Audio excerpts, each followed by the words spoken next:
नीरज को बचपन से ही गाने बजाने का बहुत ज़्यादा शौक था, जो इसे गांव के मुखिया की दुकान पर रखे हुए रेडियो सैलून से गाने सुनकर पैदा हुआ था। ये रेडियो पर गाने सुनता है, जिसे इसे गाने बजाने का शौक पैदा हो चुका था और अब ये गाने बजाने के लिए बहुत ज़्यादा उतावला रहता था। इसके पूरे ख़ानदान में, यानी कि नीरज के पूरे ख़ानदान में किसी को भी अब तक ऐसा शौक हरगिज़ न रहा था। और अब नीरज सारा दिन मुखिया की दुकान के बाहर जो ओटला हुआ करता था, उस पर बैठकर सारा दिन गाने सुना करता था। इसे एक तरह से गाना सुनने की और गाने की लत लग चुकी थी और इसे सिर्फ गाना सुनना और गाना ही पसंद था। ऐसे सुनता था गाने जैसे इसको कोई और काम ही ना हो, और ये गाने बजाने का उसका शौक उसकी ज़िंदगी बन गया। यानी कि उसकी ज़िंदगी अब गाना बजाने में ही गुजरने लगी थी, क्योंकि भगवान ने उसे आवाज़ भी ऐसी ही दी थी।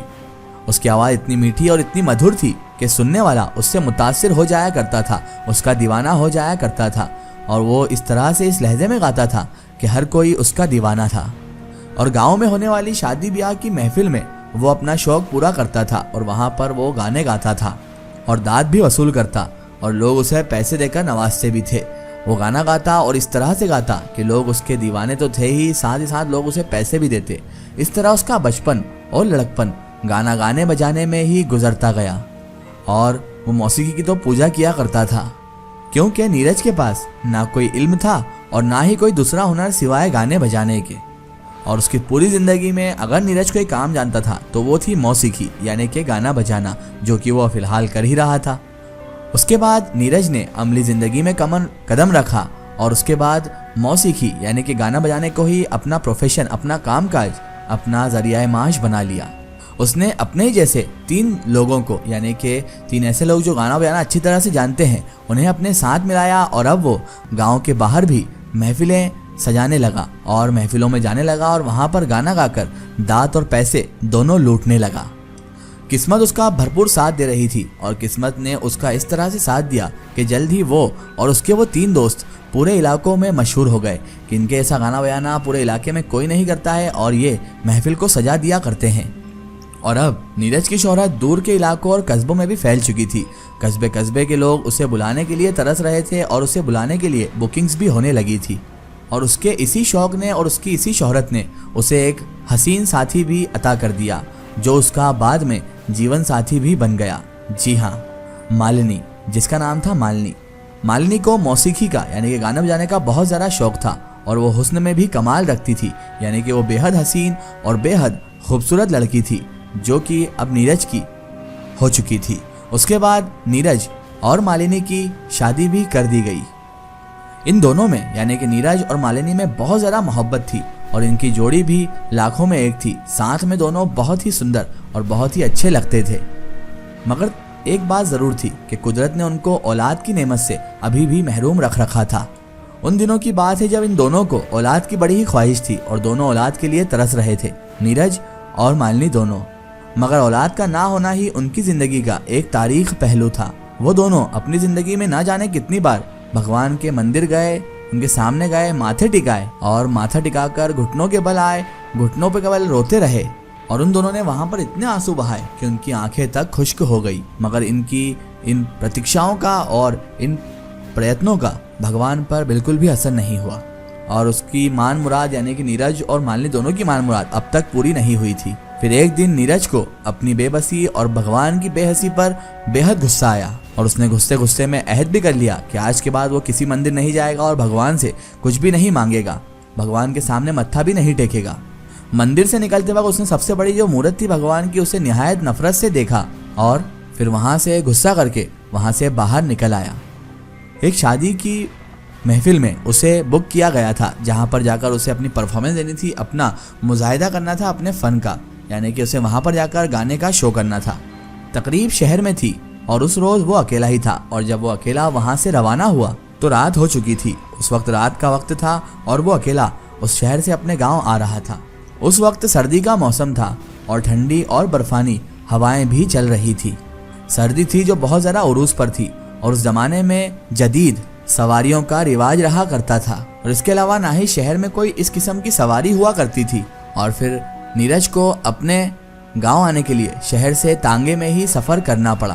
तांगे वाले को भी पता नहीं क्यों बहुत ज़रा जल्दी थी, क्योंकि वो कच्चे रास्ते पर, ऊबड़ खाबड़ रास्ते पर तांगे को बड़ी तेजी से दौड़ा रहा था और बिल्कुल बेसाख्ता होकर चले जा रहा था। उसने इतनी बेदर्दी से टांगा दौड़ाया कि अचानक से ऊबड़ खाबड़ रास्ते की वजह से टांगे का एक पहिया निकल गया और उस जगह कीचड़ भी थी और टांगा वहीं पर एक तरफ झुककर औंधा हो गया। लेकिन शुक्र है कि नीरज और उसके एक साथी को, यानी कि टांगे वाले को, कोई चोट न लगी। अब टांगा भी टूट चुका था और वो भी जुड़ने वाला नहीं था। तो मसला अब ये फंसा था कि नीरज अपने गांव कैसे पहुंचेगा, क्योंकि वहां पर तो दूर दूर तक ना ही कोई आबादी थी और ना ही इंसान दिखाई देता था, ना इंसान का नाम। और अब एक ही रास्ता बचा था, वो था 11 नंबर, यानी कि पैदल। और एक ही सूरत थी कि अब नीरज पैदल ही अपने गांव की तरफ चल पड़े और पैदल ही गांव जाए। टांगे वाले ने अपनी घोड़ा गाड़ी को वहीं पर छोड़ा और उसके बाद घोड़े की पीठ पर सवार होकर अपने रास्ते यानी कि वापस वो शहर चला गया। नीरज ने उससे कहा था कि टांगे वाले भैया मुझे मेरे घर छोड़ दीजिए, मगर वो टांगे वाला ये बड़ा अजीब था। उसने साफ इनकार कर दिया कि भाई साहब मैं आपको अपने घर नहीं छोड़ सकता, टांगा टूट चुका है और अब मैं खुद घर जाने वाला हूँ। और इतना कहकर वो घोड़ा भगाकर शहर की जानिब, यानी कि जहाँ से वो आया था उस जानिब ही रवाना हो गया। आसमान पर गहरे बादल छाए हुए थे, औंज मूंज कर देने वाली हवा चल रही थी और हवा की आवाज किसी बदरूह की तरह उस वीराने इलाके में घूम रही थी और गूंज रही थी। ऊंचे ऊंचे घने दरख्तों के पत्ते जब आपस में टकराते तो ऐसा लगता कि बहुत सारे लोग, ना दिखने वाले लोग, वहां पर नीरज की इस बेबसी पर जोर जोर से हंस रहे हैं। और नीरज था जो सहमे सहमे कदम उठाता हुआ होश में अपने आगे बढ़ता चला जा रहा था। जब वो सर उठाकर उन दरख्तों की तरफ देखता तो उसे ऐसा लगता है जैसे सफ़ेद सफ़ेद आंखें उसे देख रही है और वो घबरा जाता। हालांकि ये उसका सिर्फ वहम और गुमान ही था जो उसे खौफ पैदा कर रहा था और वो अब बहुत ज़्यादा डर भी चुका था। थोड़ा ही आगे वो चला था तभी उसे कुछ फासले पर रोशनी नजर आई और उसने तेज तेज कदम बढ़ाना स्टार्ट कर दिए। वो जल्द से जल्द उस रोशनी के करीब पहुंचना चाहता था जो उसे अभी फिलहाल दिखी थी, क्योंकि ऐसे अंधेरे जंगल में उसे रोशनी दिखना एक उम्मीद की किरण साबित हो रही थी। और अब वो जैसे तैसे करके उस रोशनी तक पहुंचना चाह रहा था। तभी अचानक वो आगे तेजी की रफ्तार से बढ़ रहा था। अचानक से बिजली का कड़का हुआ, बादल भी बहुत जोर जोर से गरजने लगे। ऐसा माहौल वहां पर पैदा हो गया मानो ये कोई खौफ की रात हो और ये बहुत ही खतरनाक रात हो जिसमें अब नीरज पूरी तरह से फंस चुका है। नीरज को अब और ज्यादा खौफ होने लगा था। तैयारी पूरी मुकम्मल थी और बारिश बरसना ही चाहती थी, मगर बारिश से पहले नीरज उस रोशनी तक आखिरकार पहुंच गया, क्योंकि वो बहुत तेजी से भागते हुए उस रोशनी की तरफ चल रहा था। जब नीरज वहां पर पहुंचा तो उसने अपनी आंखों से देखा कि वो लकड़ी और पत्थर की मदद से बना हुआ एक छोटा सा मकान था जिसका दरवाजा मामूमन खुला हुआ था। नीरज बिना इजाजत लिए उस घर के अंदर घुसता ही चला गया।